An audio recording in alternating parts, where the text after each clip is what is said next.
Hi friends, welcome to Classic Samayal.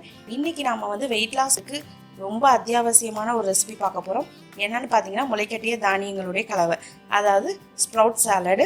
இது பாத்தீங்கன்னா மெயினா constipation, அதாவது மலச்சிக்கல் ப்ராப்ளம், அதே மாதிரி இரத்த அணுக்கள் உற்பத்தி ஆகிறதுக்கு, ஆன்டிஆக்சிடென்ட், புரோட்டீன் இதெல்லாம் அதிகரிக்கிறதுக்கு ரொம்ப யூஸ்ஃபுல்லா இருக்கும்.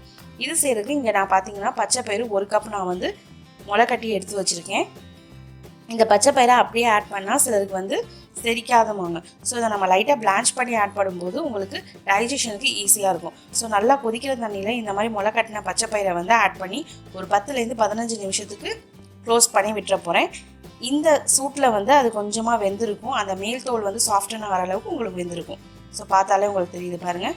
இதுதான் இதனுடைய பிளான்ச்சிங் ப்ராசஸ். இப்போ இதை நம்ம ஸ்ட்ரெயின் பண்ணி எடுத்து வச்சுருக்கோம்.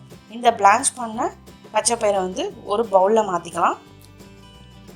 அதோட நான் இங்கே வேக வச்சுருக்க வேர்க்கடலை, அடுத்து பார்த்தீங்கன்னா வேக வச்சுருக்க கொண்டக்கடலை 1 கப்பு, 1/4 கப் அளவுக்கு கேப்சிகம் பொடியாக நறுக்குனது, குடைமிளகாய், அடுத்து 1/4 கப் அளவுக்கு தக்காளி பொடியாக நறுக்குனது, 1/2 கப் அளவுக்கு துருவின கேரட், அடுத்து பார்த்தீங்கன்னா 1/4 கப் அளவுக்கு நறுக்கின வெங்காயம், கொஞ்சமாக புதினா இலைகள், கொஞ்சமாக கொத்தமல்லி இலைகள், அதோட 1/2 கப் அளவுக்கு மாதுளம்பழம் ஆட் பண்ணிக்கிறேன்.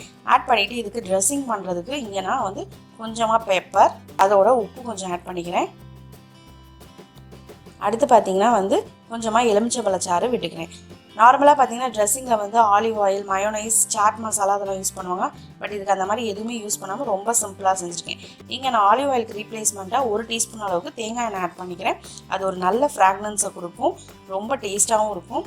இப்போ பார்த்தீங்கன்னா இதில் நம்ம எல்லாமே அந்த மாதுளம்பழத்தோட புளிப்பு, அந்த பெப்பரோட காரம், அந்த புதினாவோட நல்ல ஒரு ஃப்ளேவர், இது எல்லாம் கலந்து அந்த லெமன் ஜூஸோட புளிப்பு தன்மை இதெல்லாம் ரொம்ப நல்லா பிளெண்ட் ஆகி ரொம்ப அருமையான ஒரு சாலட் நமக்கு ரெடியாக இருக்குது.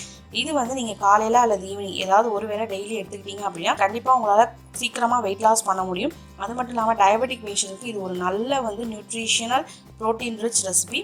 ஸோ கண்டிப்பாக இந்த ரெசிபியை குட்டீஸ்லேருந்து பெரியவங்க வரைக்கும் ட்ரை பண்ணலாம். குட்டீஸ்களுக்கு கொடுக்கும்போது நீங்கள் வேணும்னா அதில் ஆட் பண்ணியிருக்க கேப்சிகம் இதெல்லாம் கூட கட் பண்ணிக்கலாம். மற்றபடி அந்த ஸ்ப்ரவுட்ஸ் இதெல்லாம் மிஸ் பண்ணாமல் ஆட் பண்ணிடுங்க. இந்த ரெசிபிக்கு தேவையான பொருட்களை நான் வீடியோவோட எண்டில் கொடுத்துருக்கேன், தேவைப்பட்டால் பார்த்துக்கோங்க. ஸோ இந்த ரெசிபியை கண்டிப்பாக உங்கள் வீட்டில் ட்ரை பண்ணி பார்த்துட்டு எப்படி இருக்குன்னு கமெண்ட் பண்ணுங்கள். மறக்காமல் நம்ம சேனலுக்கு சப்ஸ்கிரைப் பண்ணிடுங்க.